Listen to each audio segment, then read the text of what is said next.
Watching News at Prime, let's bring you this now. Laboratory tests have found traces of organophosphate and Rattex in a number of food poisoning cases here in Gauteng. 207 cases and 10 deaths have been recorded in the province since February this year. Now, the Gauteng Environmental Health Deputy Director is Christina Mnisi, and she's with us tonight to explain a little bit more about these worrying findings. Good evening to you, and thank you for your time. I want to kick off the conversation with part of what I'm reading from the material I have been given regarding this investigation, and it says, after an environmental health team conducted investigations to trace where the products came from, a few establishments were visited to assess compliance. Are there specific areas where this was found? And just tell us a little bit more about that. Okay, good evening, Kholi, and good evening, viewers at home. The investigations have been done as the cases have been reported within Gauteng province. We have visited those hotspot areas, which includes the Spaza shop, the community where the cases have been reported, and we have collected, from February to now, we have collected about 42 food samples that were taken for chemical analysis. Yeah. And among the 42 samples that were collected for chemical analysis, 5 of them tested positive for rodenticides and also for pesticides. So what we have done so far, when we go to these areas, it's mainly the communities. It's just that some of these areas that we visited, we could not really get the actual sample that they've reported that the person is consumed this particular product. They will say that the product is finished, or they don't even have a package, so a package, you cannot really take it to the lab for analysis. Organophosphate, what is that? Organophosphate, it is a family name. It is mainly an agricultural remedy, where it is some chemicals are used for killing pesticides. They are also used for agricultural purposes. So where they are using it for farming purposes, and they can also use them as a pesticide at home, maybe for killing rodents. It's just that organophosphate, it's just a family name, but there are so many products that are under organophosphate, but it's normally called agricultural remedies. As we mentioned in the introduction, 10 deaths were recorded in Gauteng since the month of February. Who is most at risk, particularly of not being able to handle such products entering your body? Mainly it's children that are highly at risk, because normally when we look into the deaths, we've got a 3-year-old. 3-year-old does not understand a chemical, and at the same time also the precautions and how to handle these chemicals. So it's mainly children that are highly affected among these cases. Because their immune system is still very low, and it's not strong enough, and they don't even understand. For example, if a parent at home can put a Rattex just to trap rodents, a child can think it's a sweet. So these are some of the things that we have identified. Now, if these products are found in food items, that's a completely different matter.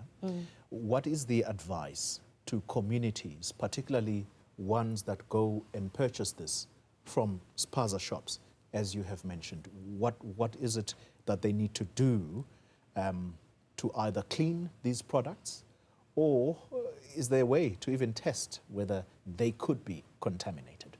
The best way is when a person is using these pesticides is to wash their hands just before and after using the products, and also the product itself. For example, if you are using a product as a pesticide, not to put any foodstuffs inside that product, because that can be misleading. A person, if there is milk inside that container that was having some chemical residues, it can also cause some diseases where a person can pass on.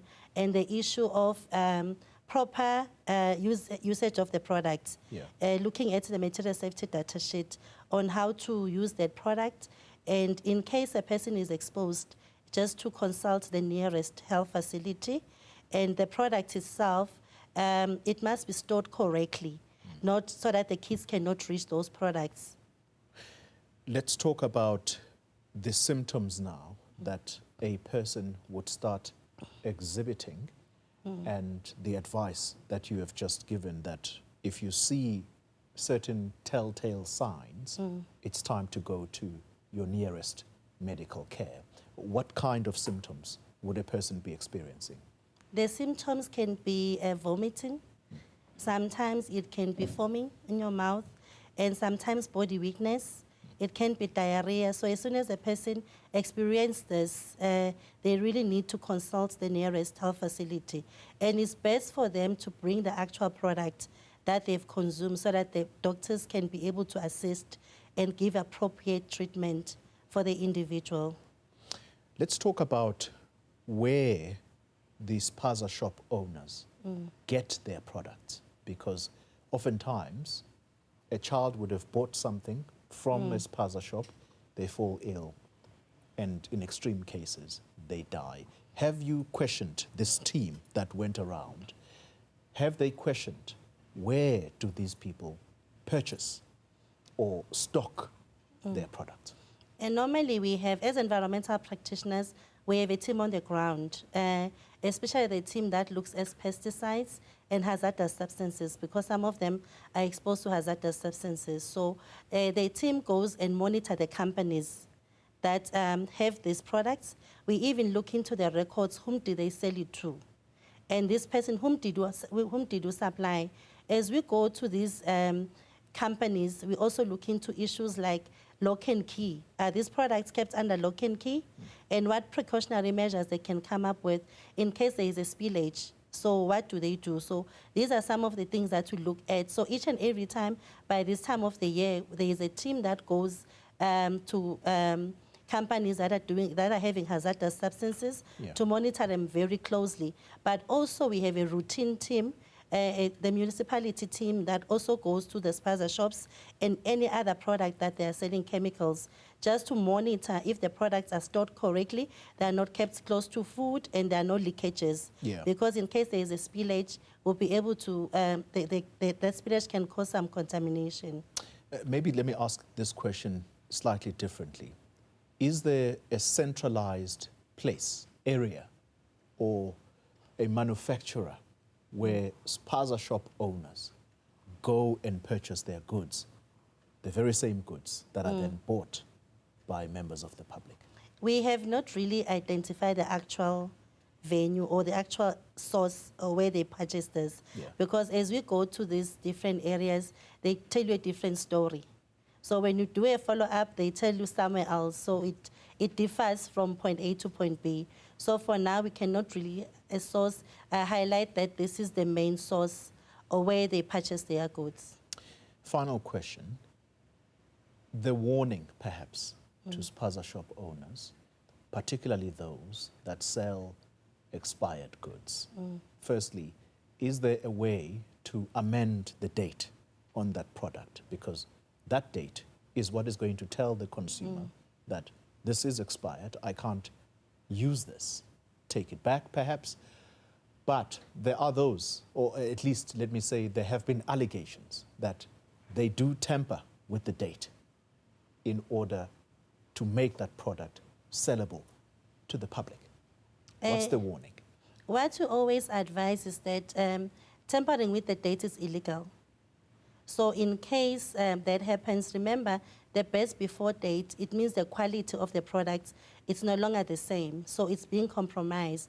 So immediately when it's sold, it's no longer the same quality as it was supposed to be. So what we always encourage them is that they are not supposed to sell those products, or there should be a disclaimer to say these are the products that are being sold, so that as a consumer, go to the different salvage shops, they'll be able to identify that, okay, this product, it has passed its own expiry date, so or best before date. But changing the date is an illegal process. Yeah. If a family wants to report such a Spaza shop owner, or it doesn't have to be a Spaza shop owner because, again, we don't want to prejudice the people. It could either be a Spaza shop owner, it could be a general dealer, it could be one of the well-known retailers. Is there a central number or a toll-free number where people can call to report these things? If they need to report as Spaza shop, we have offices. Environmental health practitioners have offices throughout the province. In each and every municipality, we have our team members are there. They can go there or make a phone call where it's normally, the offices are based where they pay water and rates taxes. So as they go there, even if they can even go to the nearest health facility, then the health facility can communicate with the nearest health inspector that normally comes to the area. So, but there are ways of reporting this, people that are, the Spaza shops that are illegal, and we also monitor them very closely. Then the team will come and do an investigation. Then we can take it from there. All right. Christina, Mnisi, I want to thank you very much for your time.